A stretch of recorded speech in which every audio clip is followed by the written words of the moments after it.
প্রথমত এই যে চালটা আপনাদের আসে, এই চালটা হচ্ছে ফর্টিফাইড রাইস।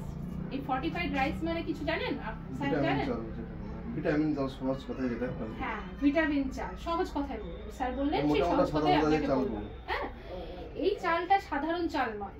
এই এর গায়ে একটা দেখুন ফর্টিফাইড রাইস বলে লেখা আছে, এই যে ফর্টিফাইড লেখা আছে, ফর্টিফাইড পিভিসি রাইস বলে লেখা আছে, ঠিক আছে?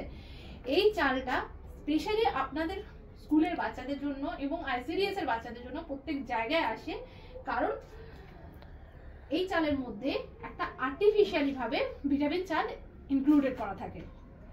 বোঝা গেল? খুব সহজ ভাষায় আপনাকে বলছি। এবং এই চালটা যখন ধুতে যাবে, আজকে চাল বার করছেন, একটু দেখান চালের চালটা দেখান।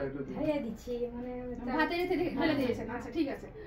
তো এর মধ্যে কোনো খোলা বস্তা আছে? হ্যাঁ, সাদা সাদা চালগুলো আছে, ওই যে সাদা ভাত না বার করলে জিনিসটা বুঝতে পারবেন না।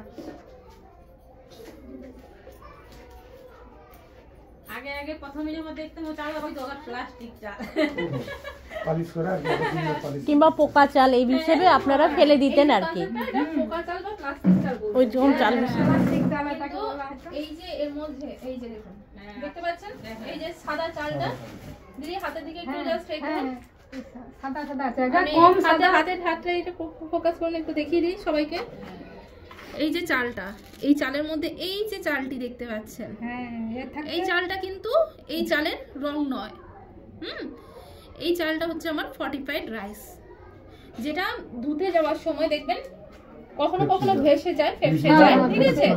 হ্যাঁ, তো এটা ফেলা যাবে না, ধুইলে চলে যাবে ভেসে না সেটা। এটা ফেলা যাবে না। আপনারা কি করবেন, একটা ছাঁকনির মতো করে নেবেন, যখন ধুচ্ছেন ওই জাস্ট গামছা বা সাদা পরিষ্কার কাপড়ের মধ্যে জালের মধ্যে যখন, ঠিক আছে, জলটা বেরিয়ে গেল, আপনার রাইসটা রয়ে গেল, আর এই রাইসটা আপনার বেরোলো না, ঠিক আছে?